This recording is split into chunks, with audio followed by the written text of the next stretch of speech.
તો જય માતાજી મિત્રો, મને તો બધા ઓળખતા જ હશો. એટલે આ ડાયલોગ તારો હતો. ડિપ્રેશન.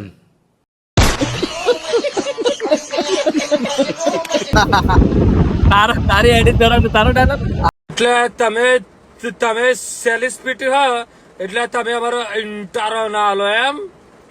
ઇન્ટરવલ મારો ઇન્ટરવલ કે જાગીદારનો દીકરો હ, જોબનો વેપારી હાલ ઇન્ટરવલ મારો. મારી જતું રે મને મારી લવર હું કે ખબર હે કે તું તો કે એકણ ઉભે थे तो तुम्हारा तो भावेश भाई ने तुम्हारा तो इंटरव्यू नहीं आला. સોરી, કાર્તિક તો બધા ઓળખતા જ હશો. કાર્તિક નો ખાસ મિત્ર ભાવેશ ચૌધરી. આજે અમદાવાદ જવાનું હતું એટલે કાર્તિકભાઈ અમને પૂછવા આવે છે જુનાડી શાળા. મને લાગ્યું લાવો કાર્તિકભાઈ ને મળીને અમદાવાદ નીકળીએ. તો કાર્તિકભાઈ, હેલો ગાઈસ, જય માતાજી.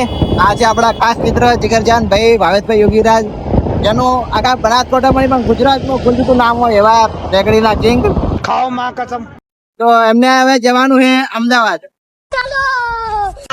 તો ભાઈનો ફોન આવ્યો, કાર્તિકભાઈ તું આવો અને મળતા આવો. તો ભાઈનો ફોન આવ્યો અડધી રાતના, કાળી રાતના ફોન આવ્યો. ભાઈ માટે આપણે હાજર થઈ જાય, એ પણ આપણા માટે હાજર થઈ મેં તો જાય. કાળી નાસ્તા નહીં કરે, મેં હોતા 3 વાગે કર્યો ભાઈ. वो अलग ही लेवल का बंदा था. અમે હોત ના કર્યો ભાઈએ, તો આ તો ખાલી ડાયલોગ મારી દીધો. પણ હવે મૂકવા જઈએ જુનાડી થા. અને મને ફોલો કરજો અને કોઈ ને ફોલો કરજો. ચલો, તમારે આબુ દાડો સરળ થી અમદાવાદ. ચલો, જય માતાજી. જય માતાજી.